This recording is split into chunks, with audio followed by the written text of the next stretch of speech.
So quite a few people have asked me about the LED light strip which I recently installed on the TV. Well, this is the kit I bought. I bought it from Amazon, as you can see up there. Now when I bought it, it was only 3,500 yen, but as you can see, the price has gone up to 4,300 yen. No idea why, but this is the exact same kit I bought. Now to install it is very simple. So I'll show you how it was installed. Just get the remote off there.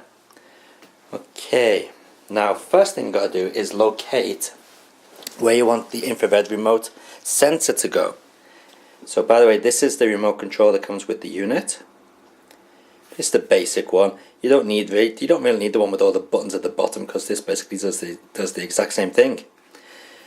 So anyway, first you have to locate the infrared sensor. Now this is where hot glue comes in handy. So as you can see here, just zoom in a little bit. This is my infrared sensor. Now this was hot glued in place, so that isn't coming off. And that leads to this little box of tricks over here. Now what that is the LED driver box. And that is what controls all the different motions and light patterns on the LED. Coming from that is a cable that leads to the actual LED light strip. Don't know if you can see it just there. And the other half plugs into the wall socket, which is that white thing there. Okay. Now let me just show you what the light strip looks like when it's actually working. Okay. So first thing we want to do is switch off the lights and switch on the light strip, which you can do from the remote control. And there you have it. Nice and red. Now you can actually change the brightness. I will now dim the LEDs. Oops, is that dimming? Yes. As you can see, it looks fairly nice. Usually I'll be sitting around about here. So just for the purpose of this video, I'll brighten the LEDs up again. There are various different colors you can have. That's red at the moment. That's a nice green, and that's blue. You can also do white, which is a combination of everything. And then we have all the various different colors. That's meant to be yellow, but looks a bit brown on this video.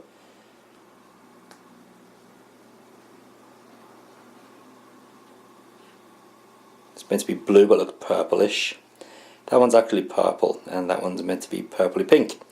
And then you've got all the weird sorts of effects where you can fade in and out colors. I like that one. Now you may notice a bit of a strobing effect. That isn't actually present in real life, just the camera picks up a strobe for some reason. I like this one where it blends in all the colours and fades them in and out. It looks quite nice. You can actually speed these effects up as well, so it can go really nuts if you really wanted it to.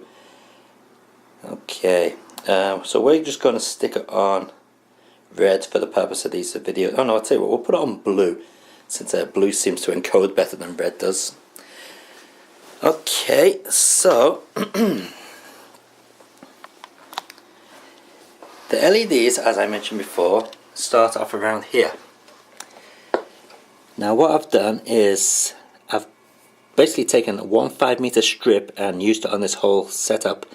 So the LED goes in here, and it's actually taped to the top of this unit. So from the front you can see the LEDs right here. Now these are actually taped to the unit using the 3M tape that came with the kit. Some people say that the 3M tape isn't that good, but I've had no problems with it. It's sticking really well. But unfortunately I've been really lazy and just sort of tried to bend the corners, as you can see here. Now the ideal way to do this is to cut the strip in the designated place, and then wire some or solder some wires to this point, and then solder some wires to that point, and just basically have two strips going here and here.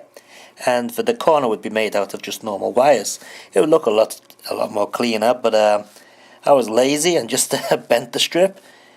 But as you can see, it works really well. With the kit I bought, you get these little holding brackets, which will help keep any parts such as this corner, which are not stuck onto the actual wood, in place.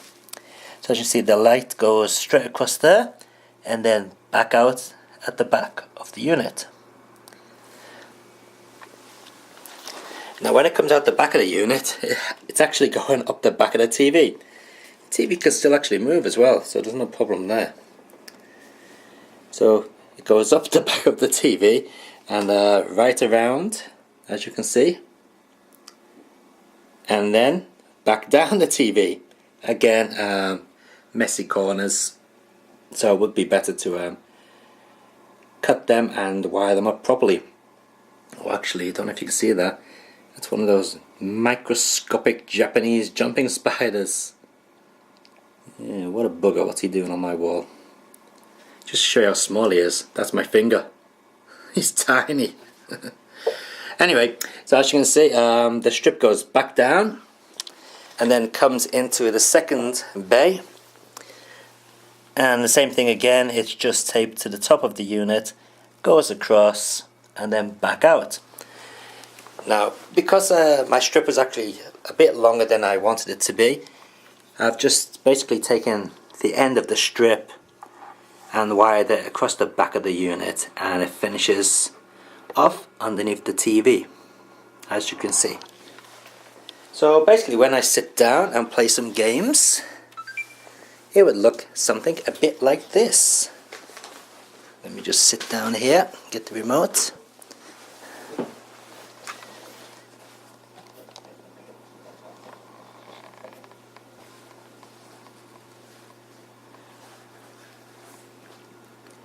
And there you have it. Of course, I'd have it a little bit dimmer than this. So handily, you can use the remote and dim the lights down a little. So for the very small price, you too could light up your gaming units and the back of the TV and have a very nice ambient look to everything. The red actually looks pretty moody. So very simple to install. I have heard that there are USB powered versions of these, but I'm not sure how powerful they are. This particular kit I have has it's 5 meters in length and it has 30 LEDs per meter. I think that's perfectly fine for the home. This kit I also bought is waterproof, which is a much better solution because the cover on the LEDs helps diffuse the light, which gives it a much better widening spread of light. So anyway, I hope this video has been informative to all those who wanted to know how I installed the LEDs. As I said, it's really simple and pretty much anyone could do it.